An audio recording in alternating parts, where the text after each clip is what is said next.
Hello students, I am Hemlata Mishra from Navjyoti global school Paharpani. और आज जो हम चैप्टर पढ़ने जा रहे हैं वो है क्लास 8 की हिस्ट्री का चैप्टर नंबर 9, जो कि है वुमेन, कास्ट एंड रिफॉर्म। इसमें हम पढ़ेंगे वुमेन्स के बारे में कि पहले का जो पीरियड था वहाँ पे वुमेन को कैसे ट्रीट किया जाता था, ठीक है। सती प्रथा के बारे में पढ़ेंगे, कैसे उन पे अत्याचार किया जाते थे और उनको एजुकेशन का भी कोई राइट नहीं था, ठीक है। फिर कैसे रिफॉर्मर्स जो है वो उठ के आए, उन्होंने ये सारी वुमेन्स की जो भी कंडीशन है, ठीक है, उन्हें चेंज किया। इन सब चीज़ों के बारे में पढ़ेंगे और कास्ट सिस्टम के बारे में पढ़ेंगे कि पहले जो लोग हैं वो कास्ट को, अनटचेबिलिटी को कितना ज़्यादा मानते थे और फिर ये सारी चीज़ें कैसे स्टार्ट हुई।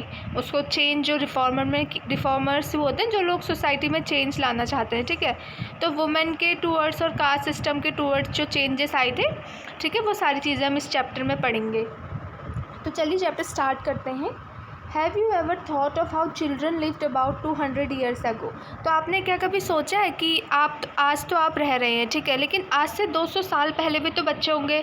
वो बच्चे कैसे रहते होंगे आज से 200 साल पहले? वहाँ जो लड़कियाँ होती होंगी वो कैसे रहती होंगी? क्योंकि गर्ल्स के लिए, वुमेंस के लिए पहले जो है ना, लाइफ बहुत डिफ़िकल्ट थी, उन्हें एजुकेशन का कोई राइट नहीं था। तो वो कैसे रहती होंगे आज से 200 साल पहले, ये देखेंगे। देखिए आजकल आप देखिएगा, nowadays most girl from middle class families go to school. आजकल आपने देखा होगा कि जो मोस्टली लड़कियां भी जो मिडिल क्लास फैमिली से बिलोंग करती हैं वो क्या करती हैं, स्कूल जाती हैं, ठीक है। और ऑफन जो वो लड़कों के साथ मतलब ऐसे स्कूल में भी पढ़ती हैं जहाँ पे लड़के होते हैं, ठीक है। On growing up many of them go to college and university. और जब वो बड़ी हो जाती हैं लड़कियां, तो 12th पास करने के बाद बहुत से बच्चे लड़कियां ऐसी हैं जो कॉलेज में भी जाती हैं, ठीक है, यूनिवर्सिटीज़ में भी जाती हैं। And take up job after that, और उसके बाद जॉब भी करती हैं। ये जो आजकल के लड़कियां हैं ना, मतलब आजकल जो हम लोग के पास राइट है, मैं उन सब चीज़ों के बारे में आपको बता रही हूँ। They have to be adult before they are legally married. अगर जैसे लड़कियों की शादी भी कर रहे हैं तो उससे पहले क्या उन्हें एडल्ट होना चाहिए, मतलब 18 साल या फिर 18 साल से ऊपर ही लड़कियों की जो है शादी आजकल के टाइम पे होती है, ठीक है। नहीं तो उसके अगर कोई है जो है बाल विवाह करता है आजकल लड़कियों का 18 साल से पहले, तो उन पर पता चल जाए तो केस भी हो जाता है। तो लीगली है कि जब लड़कियाँ एडल्ट हो जाएंगी तभी उनकी शादी की जाएगी। And according to law they can marry anyone they like. और लॉ के अकॉर्डिंग क्या है, वो लड़कियां जिसे पसंद करती है वो उससे शादी कर सकती हैं, ठीक है, चाहे फिर वो किसी भी कास्ट का हो, from any caste and community. मतलब ये लॉ में है, लॉ दिया है कि लड़कियां क्या है, जिससे वो चाह रही हैं उससे शादी कर सकती हैं, फिर चाहे वो किसी कास्ट का हो या किसी कम्युनिटी का हो, ठीक है। And widow can remarry too. और जो विडोज़ हैं, ठीक है, जिनके हस्बैंड नहीं होते हैं, ठीक है, वो भी दोबारा शादी कर सकती हैं। आजकल के टाइम पे 21st सेंचुरी में ऐसे लॉज जो है वो बन गए हैं। वुमेन्स भी जो है मैन के बराबर में ही रहती हैं। तो all women like all man can vote and stands for election. तो जितनी भी औरतें हैं, जैसे कि मैन होते हैं ना, वोट करते हैं, इलेक्शन में खड़े होते हैं, तो वुमेन भी अब जो है वोट कर सकती हैं, इलेक्शन में खड़ी हो सकती है। Of course these right are not actually enjoyed by all. लेकिन अभी भी ऐसा है ना कि ये जो सारी राइट्स हैं, जो सारी फ्रीडम है, हर किसी के द्वारा समाज में मतलब इसका फ़ायदा हर कोई नहीं उठा पा रहा है। क्योंकि हमारे समाज में अभी ऐसे बहुत गरीब लोग भी हैं, गरीब घर में भी लोग हैं जहाँ पे उनके पास इतना पैसा नहीं होता है कि वो अपनी लड़कियों को जो है अच्छे से एजुकेशन करा सके। तो जो गरीब लोग होते हैं वो अच्छे से एजुकेशन नहीं कर पाते हैं। और भी ऐसे अभी भी हम 21st सेंचुरी में हैं, लेकिन अभी भी ऐसी फैमिलीज़ हैं, ऐसी बहुत सी फैमिली हैं जहाँ पे जो औरतें हैं, ठीक है, उनको राइट नहीं होता है कि वो अपने हस्बैंड को चूज़ करें, ठीक है, उन्हें कोई अधिकार नहीं होता। इतना चेंज आ गया है, लेकिन 21st सेंचुरीज़ में आजकल भी ऐसे बहुत से घर हैं, ठीक है, जहाँ पे ऐसा होता है कि गरीबी के कारण लड़कियाँ पढ़ नहीं पाती हैं, या फिर जो लड़कियाँ हैं उनको अधिकार नहीं होता है कि वो अपनी शादी जो है अपने पसंद से कर सकें। तो देखिए आजकल की तो चीज़ें बता दी आपको कि लड़कियों को सारे राइट्स हैं, ठीक है, एजुकेशन का राइट, वोटिंग का राइट, और उनकी शादी कब होगी, किससे होगी, ठीक है, सब चीज़ का अधिकार है। लेकिन आज से 200 साल पहले अगर आप देखें ना, तो चीज़ें बहुत ही ज़्यादा अलग थी। Most of children were married off at an early age. बहुत से बच्चे थे जिनके जो बहुत ही छोटे थे, लाइक 10 साल, 11 साल, इतने साल के होते थे और बच्चों की शादी कर दी जाती थी। Both Hindu and Muslim man could Mary more than one wife. और पहले ये था ना कि 200 साल पहले आज से ये था कि जो आदमी है चाहे वो हिंदू हो या चाहे वो मुस्लिम हो, वो एक से ज़्यादा औरत से शादी कर सकता है। पहले आदमियों को इतनी अधिकार था और औरतों को कुछ अधिकार नहीं दिया जाता था। आदमी का चाहे हिंदू हो या मुस्लिम हो, वो ऐसा था कि वो एक से ज़्यादा औरत से शादी कर सकता है। In some parts of the country, widows were praised if they choose death by burning themselves on the funeral prayer of their husband। और बहुत सी कंट्री में या बहुत से कंट्री के ऐसे पार्ट्स थे जहाँ क्या होता था, जब किसी भी औरत का आदमी मर जाता था, ठीक है, और अगर वो अपनी भी डेथ चूज़ करती थी, लाइक जिसमें उसके आदमी को जलाया जा रहा है, उसी चिता में अगर वो खुद जाके जल जाए ना, तो लोग उस औरत को बहुत ही प्रेज़ करते थे कि हाँ इसने बहुत अच्छा काम किया, ये जिस चिता में उसका पति मर रहा था उसमें भी वो खुद जल गई, ठीक है। तो पहले से जो वुमेन है वो इसी तरीके से मरती थी। लाइक कोई तो जो है खुद से, मतलब वो खुद चाहती थी, वो अपनी चाह से ऐसे आग में जाके कूदती थी, लेकिन कुछ लोग ऐसे थी, कुछ औरतें ऐसी थी जिन्हें क्या है ज़बरदस्ती उसी आग में धकेल दिया जाता था, जिसे हम सती बोलते थे।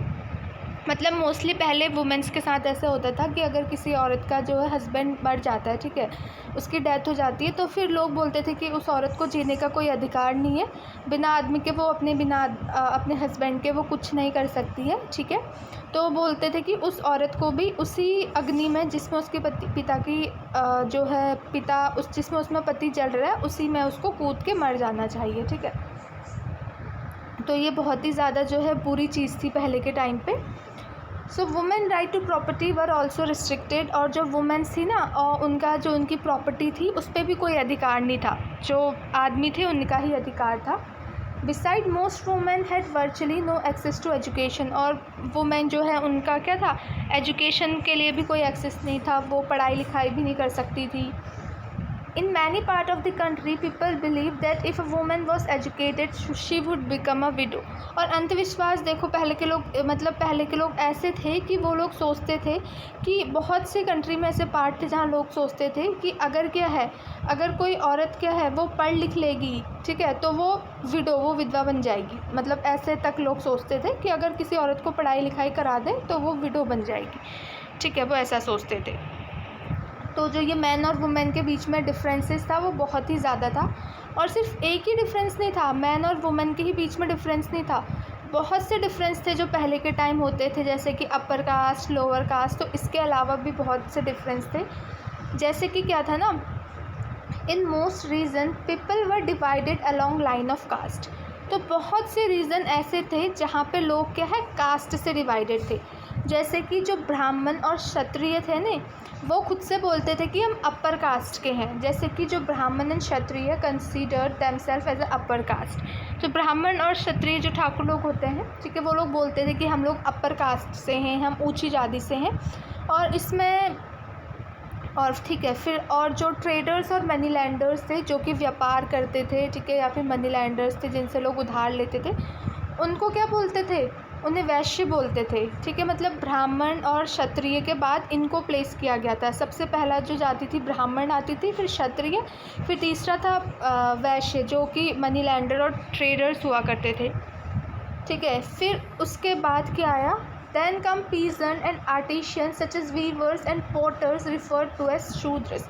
फिर इसके नीचे कौन आते थे, जो कि आर्टिशियंस होते थे, ठीक है, जो वीवर्स होते थे, जो कढ़ाई बुनाई का काम करते थे, जो पॉटर्स होते थे, मिट्टी का जो घड़े बड़े बनाते थे ना, इनको क्या बोलते थे, शूद्र बोलते थे, ठीक है। तो सबसे अपर कास्ट जो मानी जाती थी, पहले वो बोलते थे ब्राह्मण और क्षत्रिय अपर कास्ट के हैं, उसके बाद आते थे वैश्य लोग जो व्यापारी लोग होते थे, उसके बाद आते थे शूद्र जो कौन होते थे, आर्टिशियंस या फिर जो वेवर्स पॉटर्स होते थे, ये सब।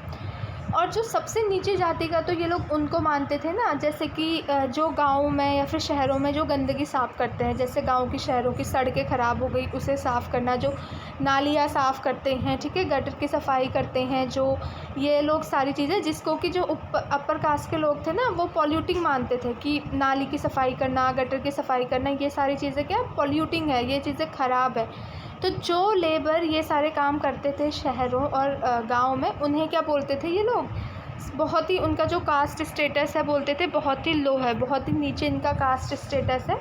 मतलब इन लोगों के हाथ का लोग पानी तक नहीं पीते थे।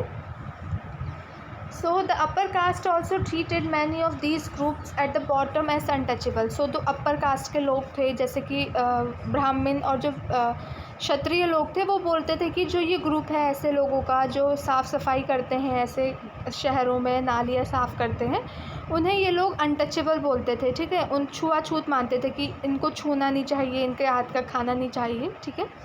तो they were not allowed to enter temples, मतलब इन लोगों को देखिए मंदिरों में तक इन लोगों को घुसने नहीं दिया जाता था। Drawn water from the wells used by upper caste, और मतलब जिस वेल से, जिस कुएं से जो अपर कास्ट के लोग हैं वो पानी निकाल रहे हैं, ठीक है, उस वेल से इन लोगों को पानी निकालने तक का अधिकार नहीं था, और वो उस जगह पे नहा नहीं सकते थे जहाँ पे अपर कास्ट के लोग नहा रहे हैं। तो इनको बहुत ही नीची जाति का ह्यूमन बीइंग समझा जाता था। तो ये जो बहुत सी गलत चीज़ें हैं जो पहले होती थी।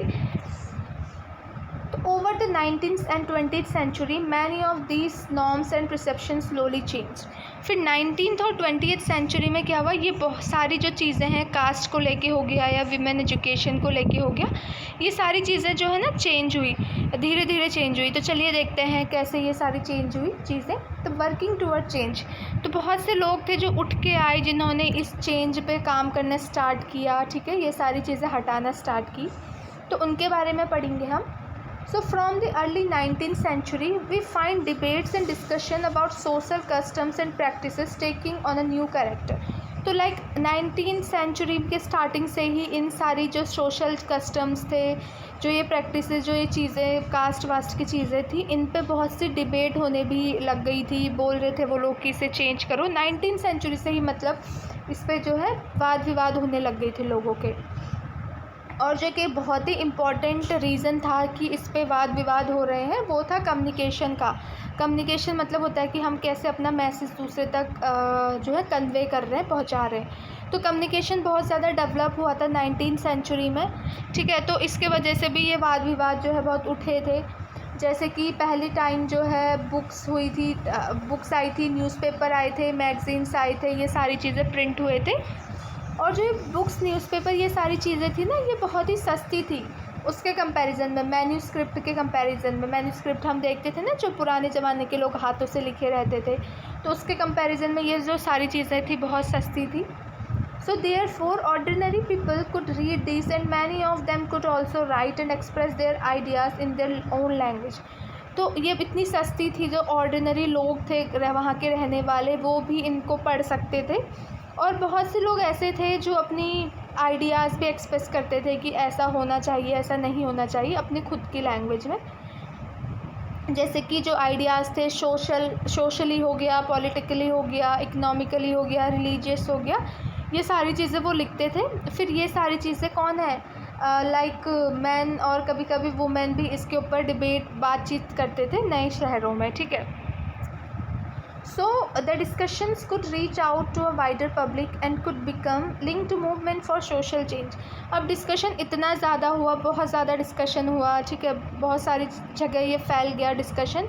तो एक मूवमेंट बन गया कि हमें सोशल चेंज करना चाहिए, हमें कास्ट से रिलेटेड प्रॉब्लम्स को सॉल्व करना चाहिए, हमें वुमेन एजुकेशन से रिलेटेड जो प्रॉब्लम्स है, सती प्रथा जो है, इन सब को चेंज करना चाहिए। तो ये एक तरीक़ा के मूवमेंट बन गया। किसी मूवमेंट पे लोग क्या करते हैं कि कोई भी जो प्रैक्टिस चलती आ रही है समाज में, उसको हटाने के लिए, ठीक है, मूवमेंट करे जाते हैं। तो देखिए ऐसे ही बताया है कि Those debates were often initiated by Indian reformer and reform groups। तो ये जो सारी डिबेट्स थी, ये कौन करता था, जो इंडियन रिफॉर्मर्स थे। रिफॉर्मर वो होते हैं जो लोग क्या है सोसाइटी में चेंज लाना चाहते हैं, ठीक है। जो चीज़ें चलती हुई आ रही हैं, जो गलत चीज़ें चलती हुई आ रही हैं, उनको हटा के सोसाइटी में अच्छे बदलाव लाना चाहते हैं, उन्हें हम बोलते हैं रिफॉर्मर। या फिर रिफॉर्मर के बहुत सारे लोग होते हैं, तो वो उनका ग्रुप हो गया। तो ये सारी जो डिबेट थी वो लोग इनिशिएट करने लग गए। तो ऐसे ही एक रिफॉर्मर के बारे में आपको बताया है, जिनका नाम है राजा राम मोहन रॉय। 1772 से 1833 तक की बात है, ठीक है। तो रिफॉर्मर जो थे राजा राम मोहन रॉय, ठीक है, he founded a reform association known as Brahmo Sabha, ठीक है। उन्होंने क्या है एक एसोसिएशन बनाई, एक अपना ग्रुप बनाया, ठीक है, रिफॉर्मर्स का, जिसका कि नाम है ब्रह्मो सभा, कलकत्ता में, ठीक है। People such as Ram Mohan Roy are described as reformers because they felt that changes were necessary in the society. तो जो जैसे ये राम मोहन रॉय हैं और ऐसे बहुत से लोग हैं, इनको रिफॉर्मर इसीलिए बोला जाता था ना, क्योंकि ये चाहते थे, इन्हें ऐसा लगता था कि चेंजेस जो है ना वो सोसाइटी में होने चाहिए, चेंजेस बहुत ज़रूरी हैं सोसाइटी में, और जो ये अनजस्ट प्रैक्टिस होती हैं, ठीक है, जो गलत चीज़ें होती हैं, इन सबको हटाना चाहिए. So they thought that the best way to ensure such changes was by persuading people to give up old practice and adopt the new way of life.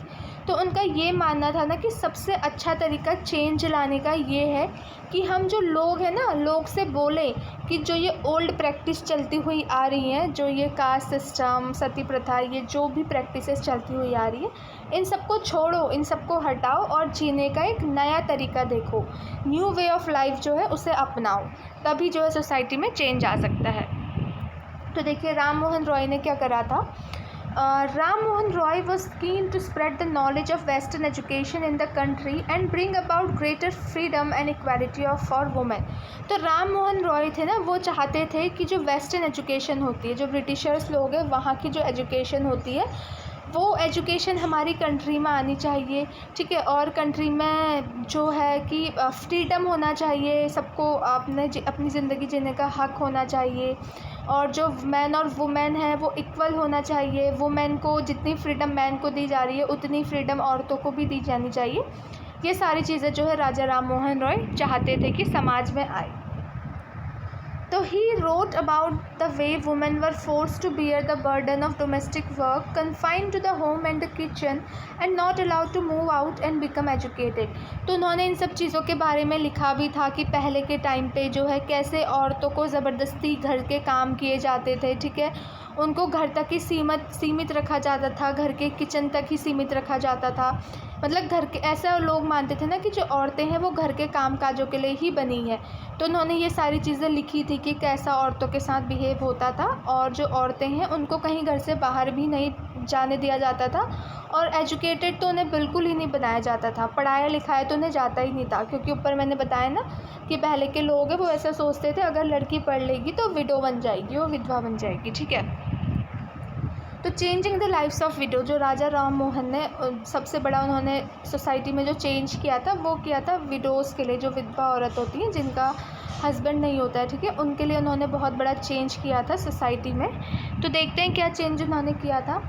Raja Ram Mohan Roy was particularly moved by the problems widow faced in their lifes. He began a campaign against the practice of Sati.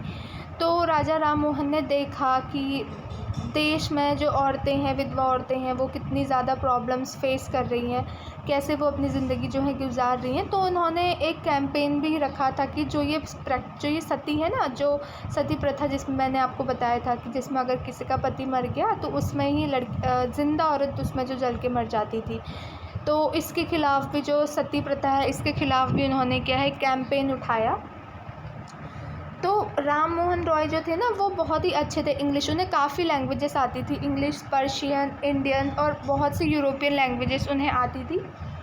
So he tried to show through his writing that the practice of widow burning had no sensation in ancient text. तो वो अपने मतलब वो लिखते बहुत थे, तो वो अपने जो राइटिंग से उसके थ्रू लोगों को बताना चाहते थे कि जो ये औरतें हैं उनको जो है चलती हुई चिता में जिंदा उनको जला दिया जा रहा है. इसका एंशियंट टेक्स्ट में कहीं भी ऐसा जो है चीज़ नहीं लिखी है. जो हमारे एंशियंट टेक्स्ट होते थे जैसे ऋग्वेद या कोई भी जो पुराने ज़माने में जो टेक्स्ट जो चीज़ें लिखी गई हैं, ऐसा कहीं भी नहीं लिखा गया कि जो औरतें हैं उनको जला देना चाहिए जब उनका पति मर जाता है. तो वो बताते थे लोगों कि ऐसा कहीं भी नहीं लिखा गया है, तो ऐसा किया क्यों जाता है. So by the early 19th century, जैसे कि आपने चैप्टर 7 में पढ़ा था, many British officials had also begun to criticise Indian tradition and custom. तो बहुत से ब्रिटिशर्स लोग थे, उनको भी एक सिस्टम बिल्कुल अच्छा नहीं लगा. उन्होंने भी इसका बहुत क्रिटिसाइज़ किया, इसको विद्रोह किया इसका कि ऐसा नहीं होना चाहिए, औरतों को ऐसे ज़िंदा नहीं चलाना चाहिए, ठीक है, इन कस्टम्स को जो है हटाना चाहिए. They were therefore more than willing to listen to Ram Mohan, who was reputed to be a learned man. तो वो लोग क्या राम मोहन को भी जो है सुनने लगे थे बहुत ज़्यादा, क्योंकि राम मोहन बहुत पढ़े लिखे भी थे।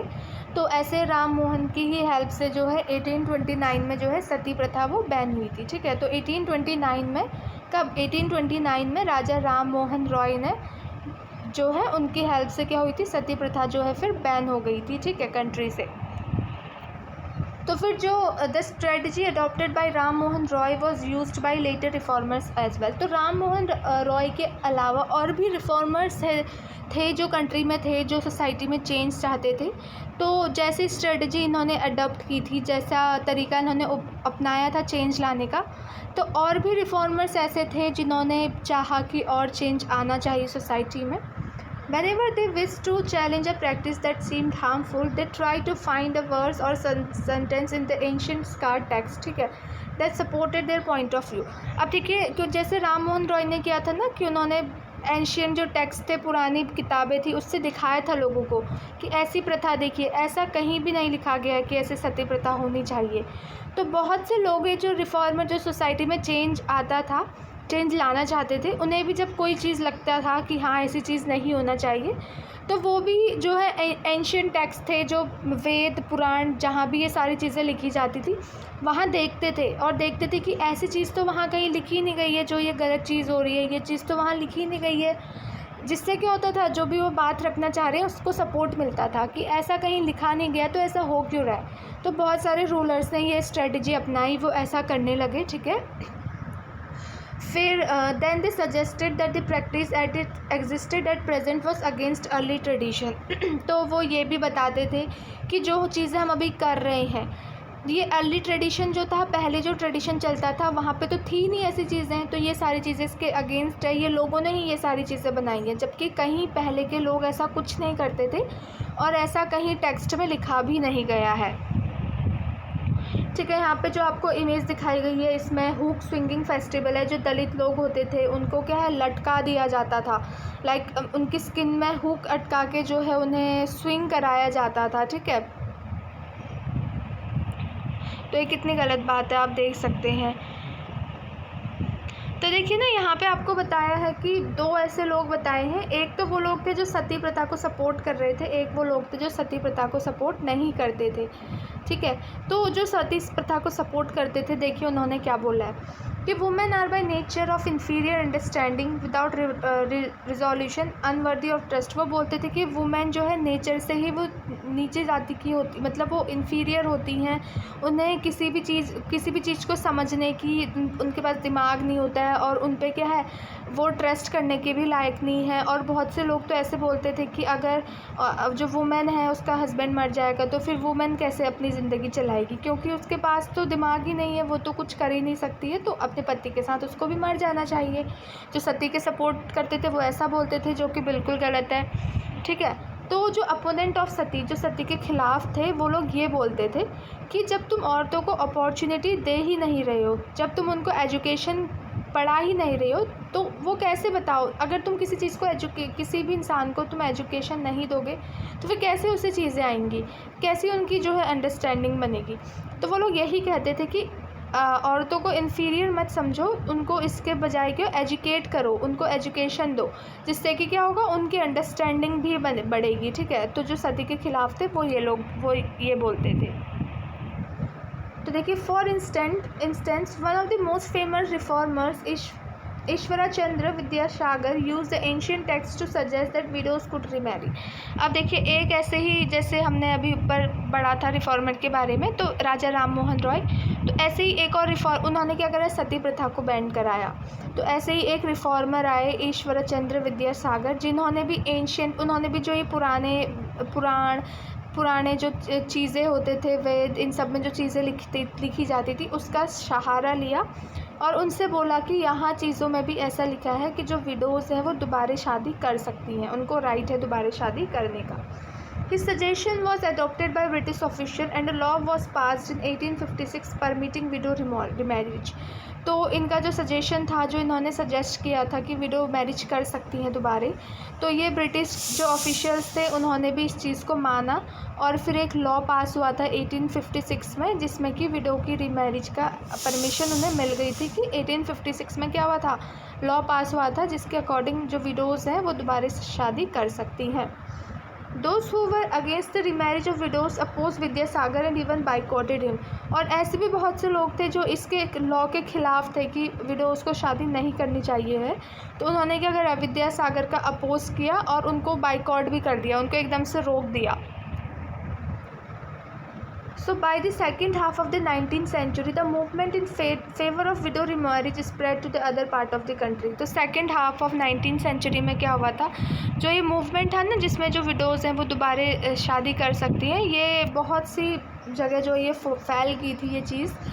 तो in the Telugu speaking areas of the Madras presidency, ठीक है, जो मद्रास प्रेसिडेंसी है, तो वहाँ पे कहते हैं वीरासलिंगम पंतुलु थे, उन्होंने एक एसोसिएशन बनाया, विडो रिमैरिज के लिए एक एसोसिएशन उन्होंने बनाया। Around the same time young intellectuals and reformer in Bombay place themselves to working for the same cause. और बहुत सी जगह जो थे यंग लोग थे जो और भी रिफॉर्मर्स थे बॉम्बे में, वो सेम चीज़ इसी चीज़ पे काम कर रहे थे, विडो रिमैरिज पे। और नॉर्थ में स्वामी दयानंद सरस्वती थे जिन्होंने क्या एक एसोसिएशन फाइंड किया जिसे बोलते हैं आर्य समाज, वो भी जो है विडो रिमैरिज को जो है सपोर्ट कर रहे थे। तो yet the number of widows who actually remarried remain low. अब ये लॉ तो पास हो गया था, लेकिन लॉ पास होने के बावजूद भी जो नंबर ऑफ़ विडोज़ जो हैं वो दोबारा शादी कर रही थी वो बहुत ही कम था, ठीक है। और जो शादी कर भी रही थी ना, वो उनको क्या है, सोसाइटी ईज़िली एक्सेप्ट नहीं कर रही थी, ठीक है। और जो कंजर्वेटिव ग्रुप है सोसाइटी के, जो पुरानी ख़यालात वाले हैं, जिनकी सोच ही बिल्कुल अच्छी नहीं थी, वो लोग इस नए लॉ को जो एक्सेप्ट भी नहीं कर रहे थे कि विडोज़ को शादी करनी चाहिए थी, और इसका जो है टाइम टाइम पे अपोजिशन कर रहे थे, इसके ख़िलाफ़ थे। अब देखिए और नए चेंजेस जो आने थे, एक तो जो विडोज़ है उनके बारे में चेंजेस हुए कि सती प्रथा बैन हुई, ठीक है, और विडो रिमैरिज कर सकती हैं। अब देखिए अब जो चेंजेस थे, जो कि girls begin going to school, पहले लड़कियों को स्कूल नहीं जाने दिया जाता था, उनको एजुकेशन नहीं दी जाती थी, तो अब लड़कियों को एजुकेशन भी देने का जो है बात आई। So many of the reformers, ठीक है, Many of the reformers felt that education for girls was necessary in order to improve the condition of women। तो बहुत से रिफॉर्मर्स थे जिनको ऐसे लगा कि लड़कियों की क्या होनी चाहिए, लड़कों को एजुकेशन देनी चाहिए, अगर वुमेन की कंडीशन को इम्प्रूव करना है तो गर्ल्स को क्या एजुकेशन देनी चाहिए। तो ऐसे एक रिफॉर्मर थे ईश्वर चंद्र जो विद्यासागर थे in Calcutta, and many other reformers in Bombay set up school for girls. लड़कियों के लिए स्कूल्स जो है वो खोले गए। When the first school were opened in the mid 19th century, many people were afraid of them। जब पहले जो स्कूल खोले गए फर्स्ट सेंचुरी में, मिड 19th सेंचुरी में, तो बहुत लोग जो उससे डरे हुए थे। मतलब लोगों को ये डर था ना कि they fear that school would take girls away from home. उन्हें ये डर था कि जो ये स्कूल हैं ये लड़कियों को घर से दूर ले जाएंगे, उनको क्या है घर के कामकाज करना बंद हो जाएगा, फिर वो घर के कामकाज नहीं कर पाएंगी, ठीक है, वो लोग ये सोचते थे। Moreover girls had to travel through public places in order to reach school. उनका ये भी मानना था कि जो लड़कियां हैं उन्हें पब्लिक प्लेसेस से जो है ट्रैवल करते हुए स्कूल जाना पड़ेगा।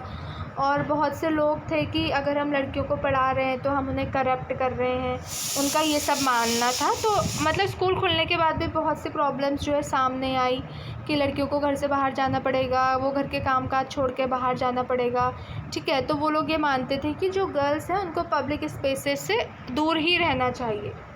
तो फिर क्या हुआ ना, throughout the 19th century most educated women were taught at home by liberal fathers और husband। तो फिर लड़कियों को घर से बाहर तो नहीं भेजा जाता था, लेकिन क्या हुआ 19th सेंचुरी में क्या हुआ, जो औरतें थी ना उनको घर पे ही फिर पढ़ाया जाता था। लाइक उनके फादर हो गए या फिर उनके हस्बैंड्स जो हो गए, वो उनको घर पे ही जो है पढ़ाने लग गए थे, बाहर नहीं भेजते थे, घर पे ही पढ़ाते थे। और कभी कभी तो क्या है जो वुमेन्स है वो खुद से पढ़ती थी, ठीक है। So do you remember what you read about Raj Sundari Devi in book of social and political life? आपने लास्ट ईयर इनके बारे में पढ़ा होगा कि कैसे जो है वो उनके बेटे को पढ़ाया जाता था, तो वो सीक्रेटली जो है वो खुद भी पढ़ना लिखना सीखती थी, ठीक है। उन्होंने लाइक मोमबत्ती जला के रात को जो है वो खुद से पढ़ना लिखा उन्होंने सीखा था। So in the later part of the century, schools for girls were established by Arya Samaj in public and Punjab, ठीक है। तो क्या हुआ लेटर जब कब कुछ टाइम बाद क्या हुआ, लड़कियों के लिए जो स्कूल खोले गए आर्य समाज के द्वारा पंजाब में खोले गए, और ज्योतिराव फूले ने महाराष्ट्र में जो है लड़कियों के लिए स्कूल खोले। In aristocratic Muslims household in North India women learn to read the Quran, ठीक है। जो मुस्लिम्स लोग थे उसमें क्या है, मोस्टली नॉर्थ इंडिया में जो औरतें हैं वो लोग कुरान सीखती थी अरेबिक में, ठीक है। They were taught by women who came home to teach, उनको जो औरतें घर घर आके पढ़ाती थी, ठीक है, उनको कुरान पढ़ाना सिखाया जाता था। Some reformers such as Mumtaz Ali reinterpreted verses from the Quran to argue women education, ठीक है। उन्होंने women education के बारे में भी बोला।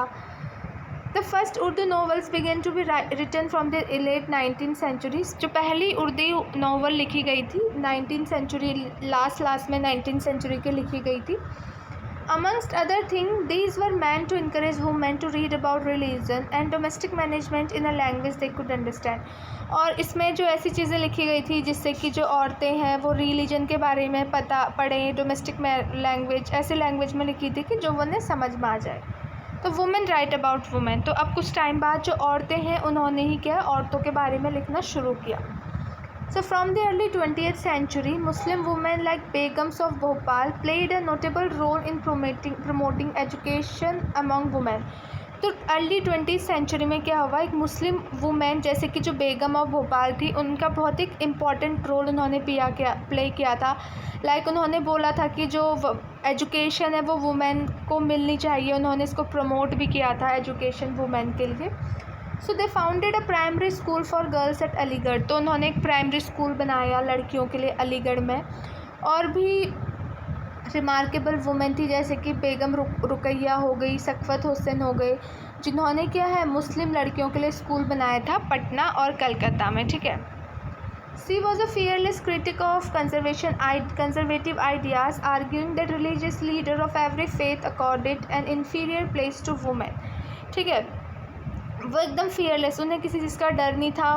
वो इस चीज़ों को बहुत ही क्रिटिसाइज़ भी करती थी जो कंजर्वेटिव आइडियाज़ थे कि वुमेन को नहीं पढ़ाना चाहिए और वुमेन जो इन्फीरियर हैं, जो लोग भी ऐसा मानते थे ना उनके ख़िलाफ़ थी वो, और उनको बहुत क्रिटिसाइज़ भी करती थी वो।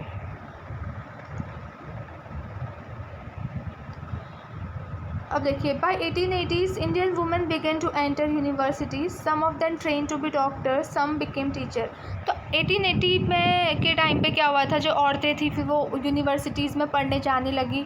कुछ लोगों को डॉक्टर बनने के लिए ट्रेनिंग दी गई, कुछ लोग टीचर बने, ठीक है। और बहुत सी वुमेन्स ऐसी थी जिन्होंने लिखना स्टार्ट कर दिया। Publish there critical views on the place of women in the society, उन्होंने लिखा कि जो वुमेन है उसकी सोसाइटी में क्या जगह है, कैसी जगह है, जो लोग उनकी जगह समझते हैं उनको क्रिटिसाइज़ करते हुए, ठीक है, उनकी बुराइयां करते हुए लिखा कि औरतों को जो है ऐसी जगह लोग समझते हैं समाज में। तो औरतों ने ये सारी चीज़ें लिखनी शुरू की। तो Tarabai Shinde, a women educated at home at Poona, published a book Stri Purush तुलना।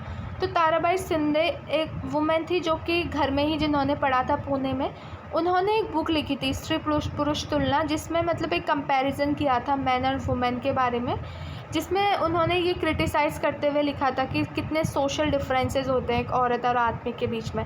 तो इसी चीज़ को मतलब उन्होंने एक बुक लिखी थी इस पर कि कितने डिफरेंसेस होते हैं। और पंडिता रामाबाई भी थी, एक ग्रेट स्कॉलर थी जो संस्कृत की। Felt that Hinduism was oppressive toward women and wrote a book about the miserable lives of upper caste Hindu women। तो पंडित रामाबाई ने भी जो कि एक बहुत ही ग्रेट स्कॉलर थे संस्कृत की, उन्होंने ये भी सोचा कि जो हिंदुइज्म में लोग हैं, जो अपर कास्ट के लोग हैं, ब्राह्मण लोग हैं, जो खुद को ऊंचा मानते हैं, वो उनकी घर की जो औरतें होती हैं उनके खिलाफ़ कितने होते हैं वो लोग। तो उन्होंने उन औरतों के बारे में भी लिखा, मतलब जो अपर कास्ट की हिंदू औरतें हैं उनकी लाइफ कितनी गंदी होती है, कैसे उनके साथ ट्रीट किया जाता है, उनके बारे में उन्होंने लिखा। So she founded a widow's home at Pune to provide shelter to widow who had been treated badly by their husband's relative. तो उन्होंने क्या है, फिर जो पंडिता रामाबाई थी उन्होंने एक वृद्धा मतलब एक विडोज़ होम बनाया पूना में, जिसमें क्या है वो ऐसी औरतों को घर देती थी, मतलब ऐसी औरतों को रहने की जगह देती थी जहाँ क्या है जब उसका हस्बैंड मर जाता था तो उसके बाद क्या है जो उसके हस्बैंड के रिलेटिव लोग हैं उसके साथ गंदा व्यवहार करते थे, ठीक है, तो ऐसी औरतों को वह जगह देती थी उस घर पे। फिर यहाँ क्या करते थे, जो वुमेन है उनको ट्रेन किया जाता था जिससे कि वो खुद को इकोनॉमिकली भी सपोर्ट कर सके। नीडलेस टू से all this more than alarm the Orthodox. फिर अब जो है ऑर्थोडॉक्स लोग जो थे, जो पुराने ख्यालों वाले थे, जिनकी सोच बिल्कुल गंदी थी, उन लोगों के लिए ना एक चेतावनी तरीके की भी थी। देखिए कि कैसे औरतें जो हैं वो औरतों के लिए समाज में उठ रही हैं, ठीक है।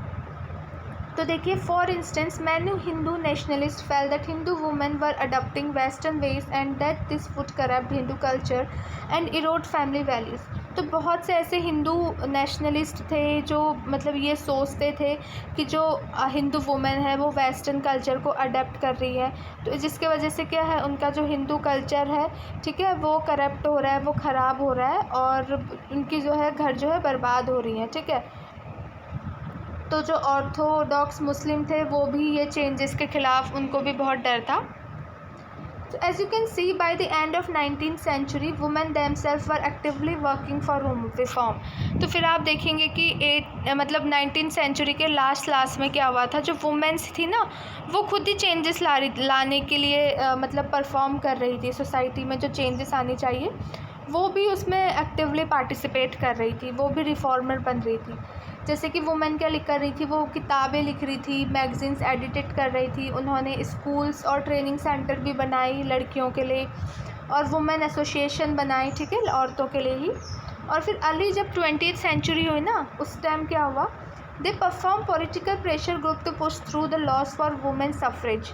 तो उन्होंने क्या है अर्ली 20th century में उन्होंने पॉलिटिक्स पे प्रेशर भी डाला लोगों पे कि तुमको ऐसा लॉ पास करना चाहिए जहाँ वुमेन जो है वो वोट दे सके, राइट टू वोट हो उसके बाद, ठीक है, एक अच्छी हेल्थ केयर उसे मिल सके, एक एजुकेशन जो है उन्हें मिल सके। Some of them joined various kind of nationalist and socialist movement from 1920। तो 1920 से ऐसे भी बहुत जो है मूवमेंट हुए थे कि औरतों को वोटिंग का भी अधिकार होना चाहिए, उनको एक अच्छी बेटर हेल्थ केयर कंडीशन मिलनी चाहिए, ठीक है।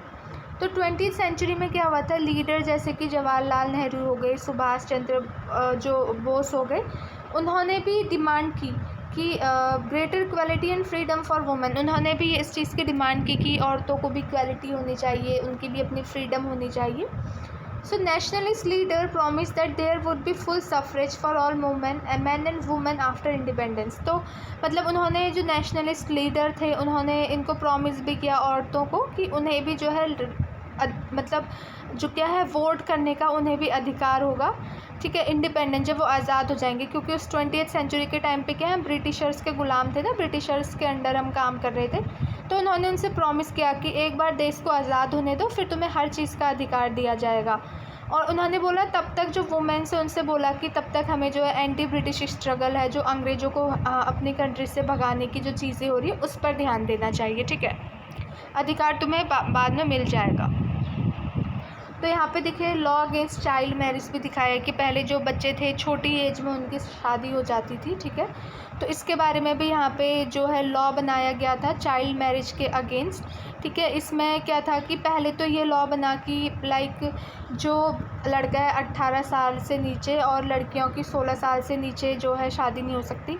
फिर ये एज जो है और बढ़ाई गई और अब ये है कि जो लड़कियां हैं वो 18 साल से नीचे की जो लड़कियां हैं उनकी शादी नहीं हो सकती है और जो 21 साल 21 साल से नीचे के मैन से वो भी शादी नहीं कर सकती हैं। अगर कोई ऐसा करता है तो वो लॉ के ख़िलाफ़ है और उनके टूवर्ड्स का एक एक्शन भी लिया जाएगा। तो चाइल्ड मैरिज के क्योंकि पहले जो है छोटे एज में ही 10 से 11 साल में बच्चों की शादी कर दिया करते थे। तो कास्ट एंड सोशल रिफॉर्म, अब जो कास्ट सिस्टम था ना सोसाइटी में, कास्ट को ऊंची जाति नीची जाति इस पे भी बहुत भेदभाव हो रहे थे ना। तो इस पे भी जो चीज़ें हुई, some of the social reformer we have been discussing also criticised caste inequalities. तो सोशल रिफॉर्मर जिनकी हम बात कर रहे हैं, जो सोसाइटी में चेंज लाना चाह रहे हैं, उन्होंने क्या है इस चीज़ को भी क्रिटिसाइज़ किया। वुमेन के लिए तो वो कर ही रहे थे, गर्ल्स एजुकेशन के लिए कर ही रहे थे काम, लेकिन उन्होंने इस चीज़ का भी बहुत ही क्रिटिसाइज़ किया कि ये इनइक्वालिटी है जो वो नहीं होनी चाहिए।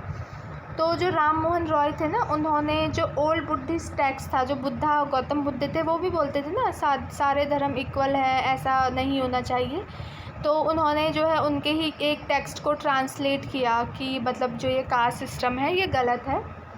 द प्रथना समाज adhere to the tradition of bhakti that believed in spiritual equality of all caste। और जो प्रथना समाज था, उन्होंने भक्ति का ये ट्रेडिशन पे वो बिलीव करते थे कि सारे स्पिरिचुअल, सारी आत्माएं, सारे लोग जो हैं वो इक्वल हैं, कोई ऊंची कोई नीची जाति नहीं है। So in Bombay, the Brahmans Mandali was founded in 1840 to work for the abolition of caste। तो जो ये ब्रह्मांस मंडली है, उन्होंने 1840 में काम भी करना स्टार्ट कर दिया था कि कास्ट सिस्टम को जो है वो हटाया जाए। Many of this reformers and member of reform association were people of upper caste. और जो ये रिफॉर्मर्स थे ना, ये अपर कास्ट से ही बिलोंग करते थे, जो ऊंची जाति के लोग थे। ऐसे भी बहुत से लोग थे ना जो ऊंची जाति के थे, जो चाहते थे कि ये कास्ट सिस्टम नहीं होना चाहिए, अपर कास्ट लोअर कास्ट नहीं होना चाहिए। तो सीक्रेट मीटिंग में भी होता था कि these reformer would violate caste taboos on food and touch in an effort to get rid of the hold of caste prejudice in their lifes. तो वो सीक्रेट मीटिंग होती थी, वहाँ पे भी ये बोलते थे कि जो ये अनटचेबिलिटी वाला सीन है कि किसी नीचे जाति के आदमी ने खाना टच कर दिया तो वो अब वो खाएंगे नहीं। तो ये सारी चीज़ें जो टैबू हैं एक बहुत ही गलत है और इनको हटाना चाहिए। तो मीटिंग में ऐसी बात होती थी। So there were also other who question the injustice of the caste social order. और से भी बहुत से लोग थे जिन्होंने बोला कि ये कास्ट सिस्टम को हटाओ। तो during the course of the 19th century Christian missionaries began setting up school for tribal groups. जो मतलब 19th सेंचुरी में जो क्रिश्चियन मिशनरीज थे ना, जो क्रिश्चियन धर्म को मानते थे, उन्होंने क्या करा, स्कूल बनाए। जो ट्राइबल ग्रुप थे, जिन्हें लोअर कास्ट के जो चिल्ड्रन माने जाते थे, उनके लिए स्कूल बनाए, ठीक है। और इन बच्चों को ऐसे रिसोर्सेज दिए जिससे कि वो अपनी लाइफ को बदल सकें इस चेंजिंग वर्ल्ड में। At the same time, the poor began leaving their villages to look for jobs that were opening up in the city। और सेम टाइम में जो गरीब लोग थे वो गाँव को छोड़ के शहरों में जाने लगे, क्योंकि शहर में जॉब्स के उनके अपॉर्चुनिटी मिल रही थी, तो वो वहाँ जाने लगे। वो जॉब्स में उनको फैक्ट्रीज़ में और म्यूनसिपैलिटीज़ में जो है उनको जॉब मिलने लगी, जिसमें हमने सिटीज़ का जब एक्सपेंशन हुआ था ना, चैप्टर 6 में पढ़ा था इसमें। Think of the new demand of labour this created, ठीक है। तो आप खुद सोच सकते हैं कि सिटीज़ एक्सपेंड हो रही है, तो वहाँ पे रोड्स बन रही हैं, बिल्डिंग्स बन रही है, तो क्या लेबर की डिमांड बढ़ रही है ना, वहाँ पे काम करने वाले लोगों की डिमांड बढ़ रही है। इसीलिए लोग गांव से छोड़ के जो है शहरों में जा रहे थे। तो जो ड्रेन से उन्हें बनाना था, बिल्डिंग्स बनानी थी, कंस्ट्रक्शन करना था, बहुत सारी चीज़ें करनी थी। तो ये लेबर कहाँ से आती है ये सारी चीज़ें करने के लिए? तो जो गरीब लोग थे जो गांव में रह रहे थे, वही तो जो है शहर में जाते ना। बहुत से लोग थे जो लो कास्ट के थे, वो लोग क्या है, लेबर की डिमांड थी शहर में, तो वो शहरों में जाने लगे। और बहुत से लोग ऐसे थे जो कि आसाम में चले गए, जहाँ प्लांटेशन का काम हो रहा था, वहाँ चले गए, ठीक है।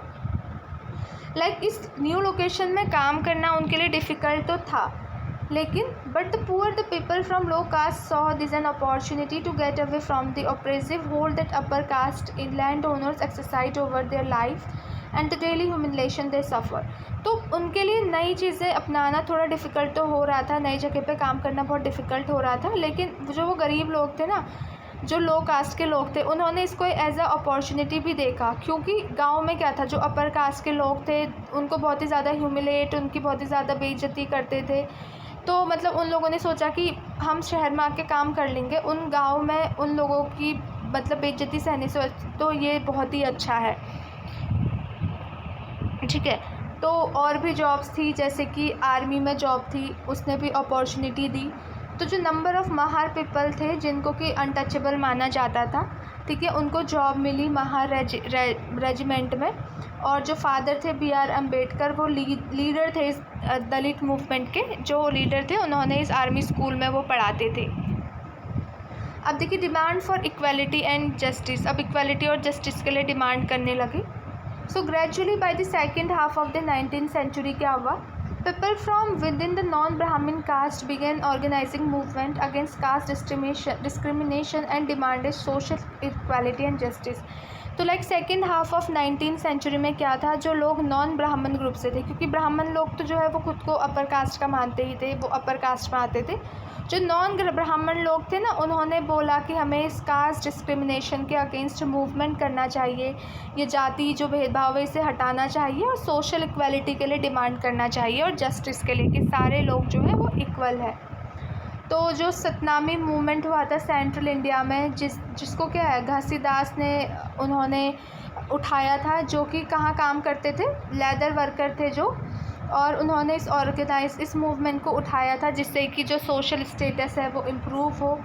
और ईस्टर्न बंगाल में हरिदास ठाकुर थे, जिन्होंने जो चंदाल कल्टिवेटर्स थे, ठीक है, Haridas question Brahmanical texts that supported the caste system. Haridas ने ये भी क्वेश्चन किया था कि जो ऐसे टैक्स जो कि कास्ट सिस्टम को सपोर्ट कर रहे हैं, जो कि ब्राह्मण लोगों ने ही जो है लिखे थे, ठीक है। तो क्या था, श्री नारायण गुरु proclaim the idea of unity. Shri Narayan गुरु ने भी बोला था कि सब लोग जो है एक ही हैं, ठीक है। उन्होंने इस चीज़ के ख़िलाफ़ भी बोला था कि लोग कैसे अनइक्वली ट्रीट किए जाते हैं, कास्ट डिफरेंस जो कैसे हैं। उनके अकॉर्डिंग ये था ना, सारे ह्यूमन काइंड एक ही कास्ट से बिलोंग करते हैं, कोई कास्ट जैसी चीज़ होती नहीं है, सारे ह्यूमन बींग्स एक ही हैं। उनका एक फेमस स्टेटमेंट भी है जो है ओरु जति ओरु मातम ओरु दैव्यम मनुष्यानु, जिसका मतलब है one cast one religion one God for human kind. सब लोगों के लिए एक ही कास्ट है, एक ही रिलीजन है और एक ही गॉड है। All this sects were found by leader, ठीक है। ये सारी चीज़ें उन लोगों ने निकाली जो कि नॉन ब्राह्मण कास्ट से बिलोंग करते थे और उनके बीच में काम करते थे। They try to change those habits and practice which provoke the contempt of dominant caste. ये जो कास्ट है ना, जो खुद को ऊंचा दिखाती है, ये सारी चीज़ें उनको हटाना चाहते थे। अब देखिए गुलामगिरी के बारे में यहाँ पे दिख रहा है, जिसमें क्या है ना, one of the most vocal amongst the lower caste leaders was Jyotirao Phule. मतलब जो सबसे ज़्यादा इस कास्ट सिस्टम के बारे में बोलने वाले थे ना, वो कौन थे, ज्योतिराव फुले। वो बहुत इसके अगेंस्ट थे जो ये कास्ट सिस्टम थे। ये 1827 में बॉर्न हुए थे और उन्होंने लाइक क्रिश्चियन मिशनरीज जो स्कूल था वहाँ पे इन्होंने पढ़ा था।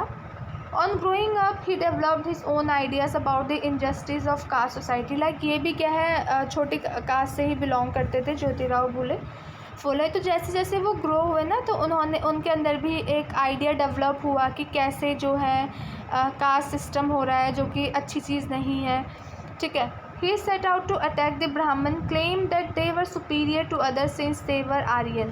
Like वो ब्राह्मण से ये भी बोलते थे कि जैसे कि ब्राह्मण खुद को क्लेम करते थे कि हम सुपीरियर हैं, हम और लोगों से बड़े हैं, तो वो ब्राह्मण से बोलते थे कि तुम लोग आर्यन हो। बेसिकली आर्यन फूले उन लोगों को बोलते थे जो कि फॉरेनर्स थे, जो कि बाहर से आए थे देशों में, और उसी जगह पे रहने वाले लोगों को जिन्होंने हराया था, और अब जो वो है हमारी कंट्री में रह रहे थे आर्यन बन के। तो ब्राह्मण उन लोगों को, सॉरी, जो ये ज्योतिराव फुले थे उन लोगों को आर्यन बोलते थे, जो कि फॉरेनर थे, जो बाहर से हमारे ही देश में आके हमारे ही ज़मीन पे कब्ज़ा कर रहे हैं। हम लोग हार गए ना उन लोगों से, हम लोगों पे अटैक करके। तो ऐसे Aryan establish their dominance, they began looking at the defeated population as inferior as low caste people. तो वो बोलते थे कि जैसे जैसे आर्यंस की पावर बढ़ी तो उन्होंने लोगों को नीचे देखना, जो लो कास्ट के लोग हैं उन्हें नीचे देखना स्टार्ट किया। तो फूले के अकॉर्डिंग क्या था ना, the upper caste had no right to their land and power, in reality the land belong to indigenous people, the so called low caste. तो फूले के अकॉर्डिंग था जो अपर कास्ट के लोग होते हैं उनकी ज़मीन पे कोई भी राइट नहीं है, क्योंकि जो ये ज़मीन है ना, ये ओरिजिनली हम ही लोगों की है। जो हम लोग कास्ट के लोग हैं, हम ही लोगों की ये ज़मीन है, क्योंकि जो ये आर्यन लोग हैं ये तो बाहर से आए हैं और इन्होंने हमारी ज़मीन पे कब्ज़ा किया है। और ये लोग क्या है, ब्राह्मण को भी आर्यन ही बोलते थे, क्योंकि ब्राह्मण क्या है, खुद को ऊँचा मानते थे ना, सुपीरियर मानते थे। So Phule claim that before Aryan rule there existed a golden age where warrior peasant tilled the land and ruled the Maratha countryside. In just and fair ways. तो फूले ये भी बोलते हैं कि इन आर्यंस को आने से पहले जो हम लोग जहाँ रहते थे बहुत ही अच्छी जगह थी, बहुत ही अच्छे टाइम में हम रह रहे थे। जो हमारे पीजेंट हैं, जो हमारे किसान हैं, वॉरियर हैं, वो खेतों को खोदा करते थे और हम जो है मराठा कंट्री साइड में रूल कर रहे थे अच्छे तरीके से, फेयर वेज में हम यहाँ पे रह रहे थे। He proposed that Shudras and Atishudras should unite to challenge caste discrimination. उन्होंने ये भी बोला कि जो शूद्र, जिनको लेबरिंग कास्ट, और अतिशूद्र जिनको अनटचेबल मानते हैं, उनको एकजुट होकर इस कास्ट डिस्क्रिमिनेशन के अगेंस्ट लड़ना चाहिए। The Satyashodhak Samaj and association Phule founded. ठीक है, फूले ने एक समाज भी बनाया जिसमें कि सारी कास्ट इक्वल होनी चाहिए उसके लिए। ठीक है, फिर 1873 में क्या हुआ, फूले रोट अ बुक नेम गुलामगिरी। उन्होंने 1873 में फूले ने एक बुक लिखी गुलामगिरी, मीनिंग स्लेवरी। इसका मतलब क्या है ना, हम किसी के अंडर काम कर रहे हैं, हम किसी के स्लेव हैं, हम किसी के नौकर हैं। ठीक है, ये बुक लिखी थी 1873 ने फूले ने, गुलामगिरी नाम था।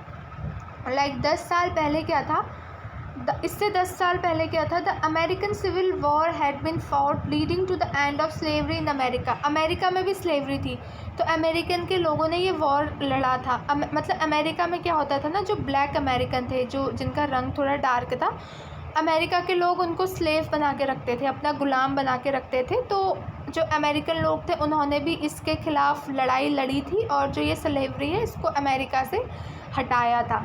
तो Phule dedicated his book to all those Americans who had fought to free slaves. तो फूले ने अपनी बुक उन्हीं अमेरिकन्स को डेडिकेट की थी कि कैसे उन लोगों ने अपने आप को इस गुलामी से हटाया था। The establish a link between the condition of lower caste in India and the black slaves in India. तो मतलब इसमें ये एक लिंक दिखा रहे थे कि जो कंडीशन ब्लैक स्लेव्स जो अमेरिका में थी वो लोअर कास्ट की ही इंडिया में है। तो अमेरिकन ने जैसे कैसे उनके खिलाफ लड़के खुद को उससे हटाया है, तो हम इंडियंस को भी लड़ना चाहिए इसके खिलाफ। तो एज दिस एग्जाम्पल, इस एग्जाम्पल में जैसे दिख रहा है, Phule extended his criticism of the caste system to argue against all form of equality. तो फूले जो है इसके बहुत खिलाफ थे कास्ट सिस्टम के, और वो किसके कंसर्न थे, जो अपर कास्ट के वुमेन थी ना, उन पे भी बहुत अत्याचार होता था, तो उनके लिए भी बहुत कंसर्न थे वो। और जो लेबर लोग थे उन पे कितनी प्रॉब्लम होती थी और जो ह्यूमिलेशन होता था लो कास्ट के लोगों को के ऊपर, तो उन्होंने इसके खिलाफ जो है वो बहुत ही कंसर्न थे। तो अब देखिए, हु कुड एंटर टेम्पल में कौन एंटर कर सकते हैं। तो Ambedkar was born into a Mahar family. Ambedkar जो है महर फैमिली में वो उनका जन्म हुआ था। As a child he experience what caste prejudice meant in everyday life. तो जैसे महर फैमिली जो लो कास्ट के फैमिली को बिलोंग करते थे, तो उन्होंने बचपन से ही ये चीज़ एक्सपीरियंस की थी कि कैसे जो लो कास्ट के लोग होते हैं उन्हें हर दिन कैसे सफ़र करना पड़ता है, कैसे चीज़ें एक्सपीरियंस करनी पड़ती हैं। जैसे जब स्कूल में भी अम्बेडकर जाते थे ना, तो उन्हें ज़बरदस्ती बोलते थे कि ज़मीन पे बैठो, या फिर क्लासरूम के बाहर उन्हें बिठाया जाता था। ठीक है, और उनको क्या है, उस नल से पानी भी नहीं पीने देते थे जहाँ पे जो अपर कास्ट के जो चिल्ड्रन हैं वो लोग पानी पी रहे हैं। तो उन्होंने बचपन से ही ये सारी चीज़ें एक्सपीरियंस की थी कि कितनी गंदी तरीके से जो लो कास्ट के लोग हैं उनके साथ व्यवहार किया जाता था। तो जैसे ही उन्होंने अपने स्कूल फिनिश किया ना, उनको एक स्कॉलरशिप मिल गई कि उन्हें यूएस जाने का मौका मिला हायर स्टडीज़ के लिए। तो on his return to India in 1990 he wrote extensively about upper caste power in contemporary society. तो जब वो यूएस से वापस आए इंडिया में, तो उन्होंने जो अपर कास्ट लोग हैं जो अपनी पावर दिखाते हैं ना, उनके बारे में बहुत लिखा उन्होंने। फिर 1927 में अम्बेडकर ने क्या है, एक ऐसा टेम्पल एंट्री मूवमेंट उन्होंने स्टार्ट किया, क्योंकि पहले क्या था, टेम्पल में सिर्फ अपर कास्ट के ही लोग जा सकते थे। तो इन्होंने एक टेम्पल एंट्री मूवमेंट स्टार्ट किया जहाँ पे कि क्या है, जो महर कास्ट के लोग थे उन्होंने पार्टिसिपेट किया। लेकिन जो ब्राह्मण पीस थे उनको ये देख के बहुत ही गुस्सा आया कि कैसे जो दलित लोग हैं वो टेम्पल में आ रहे हैं और उस वाटर टैंक को यूज़ कर रहे हैं जहाँ से ब्राह्मण लोग पानी पीते हैं। तो Ambedkar led 3 such movement. Ambedkar ने ऐसे 3 और मूवमेंट बनाए टेम्पल एंट्री के between 1927 and 1935। His aim was to make everyone see the power of caste produce in within इन सोसाइटी। तो उनका मेन एम ये था ना कि जो हर कोई जो है टेम्पल में जा सकता है, कास्ट सिस्टम नहीं होना चाहिए टेम्पल में कि अपर कास्ट जाएगा लोअर कास्ट जाएगा। मेन मोटिव ये था कि हर किसी को टेम्पल के अंदर जाने का राइट है। अब देखिए द नॉन ब्राह्मण मूवमेंट के बारे में पढ़ेंगे कि in the early 20th century क्या था, the non Brahmin movement start हुआ। The initiative come from those non Brahmin caste that has acquired access to education. और ये इसकी शुरुआत किसने की? अब ब्राह्मण तो स्टार्ट नहीं करेंगे, ब्राह्मण अपर कास्ट के ही माने जाते थे। तो हालांकि कुछ ब्राह्मण थे जिन्होंने जो चाहते थे कि जो कास्ट सिस्टम है हट जाए। तो मोस्टली जो इनिशिएटिव लिया था वो उन नॉन ब्राह्मण लोग थे जो कि लाइक अच्छी एजुकेशन जिन्हें मिल गई थी, जिनको अच्छे पैसा मिल गया था, तो उन्होंने एक नॉन ब्राह्मण मूवमेंट स्टार्ट किया। They argued that Brahmins were heirs of Aryans invader from the north who had conquered southern land from the original inhabitant of the region. मतलब उनका ये मानना था ना, जो ब्राह्मण है वो आर्यन है, मतलब उन आर्यन के ही वो आने वाले लोग हैं, जिन लोगों ने आर्यन मतलब जो फॉरेनर लोगों को वो मानते थे कि जो लोग नॉर्थ से आए हैं और जिन लोगों ने हमारी ही ज़मीन पे जो है ओरिजिनली हमारी थी, हमारी ज़मीन पे कब्ज़ा कर लिया है। तो वो ब्राह्मणिकल पावर को भी बहुत ही चैलेंज करते थे। तो ईवी रामास्वामी नायकर, ठीक है, और Periyar as he was called, come from, ये मिडिल क्लास फैमिली से बिलोंग करते थे। Interestingly he had been an ascetic in his early life and had studies Sanskrit, ठीक है, उन्होंने संस्कृत में जो है उन्होंने सारी चीज़ें अच्छे से पढ़ी थी। लेटर ऑन क्या है वो एक कांग्रेस के मेंबर बन गए थे, ठीक है, लेकिन उनको भी वहाँ जो चीज़ें पसंद नहीं आई, क्योंकि जब वहाँ पे क्या होता था, सीटिंग अरेंजमेंट होता था, जब कांग्रेस लोगों की मीटिंग भी होती थी, तो वहाँ पे क्या था, वहाँ पे भी कास्ट डिस्टिंक्शन था। जैसे कि जो लोअर कास्ट के लोग थे उन्हें दूर बिठाया जाता था अपर कास्ट के लोगों से, ठीक है। तो ये सारी चीज़ देख के उन्हें लगा कि जो मतलब ये अनटचेबल लोग जिन्हें मानते हैं, इनको अपनी डिग्निटी के लिए, खुद की सेल्फ़ रिस्पेक्ट के लिए भी लड़ाई करनी चाहिए। तो उन्होंने, पेरियर ने एक मूवमेंट स्टार्ट किया, सेल्फ़ रिस्पेक्ट मूवमेंट, मतलब खुद के रिस्पेक्ट के लिए भी मूवमेंट करो, कैसे लोग हमें ऐसे नीचा मान रहे हैं और हमसे दूर बैठ रहे हैं। तो he argued that untouchables were the true upholder of an original Tamil and Dravidian culture, ठीक है, which has been subjugated by Brahmin. उनका ये मानना था कि जो तमिल और द्रविडियन कल्चर है यहाँ ये ओरिजिनली हम ही लोगों का है, यहाँ पे ब्राह्मण लोगों ने आके कब्ज़ा कर लिया है। He felt that all the religious authorities so social division and equalities, ये बोलते थे कि जो ये सोशल अनइक्वलिटी है, ये सारी चीज़ें, जैसे कि ये बोलते हैं कि भगवान ने ही दी होगी, लोग इसको ऐसे मान रहे हैं जो। तो अनटचेबल्स को खुद को इस चीज़ से आज़ाद करना था, ठीक है, तो उनको सोशल इक्वलिटी जो है लानी थी। तो पेरियर जो थे वो बहुत ही ज़्यादा बोलते थे हिंदू लोगों के ख़िलाफ़, ठीक है, और वो इसके भी बहुत ख़िलाफ़ थे। भगवत गीता और रामायण में वो बोलते थे कि ये टेक्स्ट में ऐसा ब्राह्मण लोगों ने ही, ये भगवत गीता रामायण ये ब्राह्मण लोगों ने ही लिखी है, और इन लोगों ने ही ये सारी चीज़ें लिखा है कि जो लोअर कास्ट लोग हैं, मतलब उन लोगों पे जो अपर कास्ट के लोग हैं वो कैसे डोमिनेट कर सकते हैं, तो इसके ख़िलाफ़ थे। The assassination did not go unchallenged. The forceful speeches writing a movement of the lower caste leader did lead to rethinking and some self-criticism among upper caste nationalist leader, ठीक है। बहुत से लोग ऐसे थे जिन्होंने ये सारी चीज़ें बोला कि हाँ जो ये कास्ट है ये सारी चीज़ें नहीं होनी चाहिए, ठीक है। लेकिन बहुत से ऐसे पुराने ख्यालात वाले हिंदू लोग भी ऐसे थे जो चाहते थे कि कास्ट सिस्टम रहे, हम अपर कास्ट के तो हम अपर कास्ट के ही रहने चाहिए। तो उन्होंने भी बहुत से ऐसे चीज़ें खोल दी, जैसे उन्होंने सनातन धर्म सभास और भारत धर्म महामंडल नॉर्थ में उन्होंने ये सारी चीज़ें जो खोली। The object of this association was to uphold caste distinction as cornerstone of Hinduism and so how this was sanctified by scriptures.